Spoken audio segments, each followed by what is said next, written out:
మొలకలు స్ప్రౌట్స్కి కొన్నేమో ఉడకబెట్టి గూడాలు ఉడకబెడతా,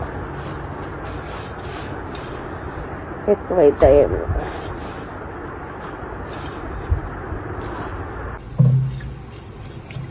లేకపోతే అది కడిగినా కొద్ది ఇట్లా తెల్లగా వెళ్తుంటుంది మినపప్పుకి, శనగలకి, పెసర్లకి. ఇక్కడ షాప్లో ఉన్నాయి అయితే ఈ మిల్లులో కాబట్టి చూడండి నీళ్ళు ఎంత ఫ్రెష్ ఉన్నాయి.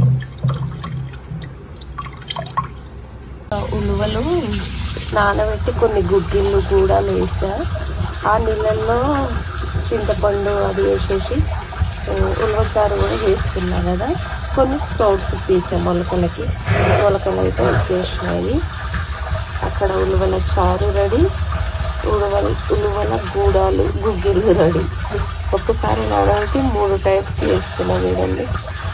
ఈరోజు అయితే బ్రేక్ఫాస్ట్ స్ప్రౌట్స్, ఇవే కొన్ని గూడాలు వేసినా కదా అవి.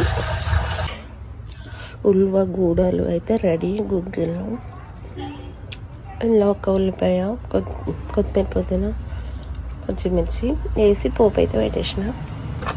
తినడమే.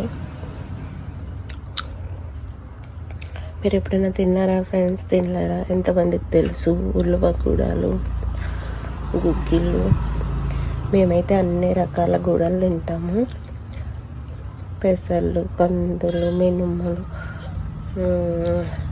శనగలు, పల్లీలు అన్నీ ఉడకబెట్టి పోపేయడం, అవే గూడాలు అంటారు, గుగ్గిళ్ళు. ఓకేనా? హెల్దీ కదా.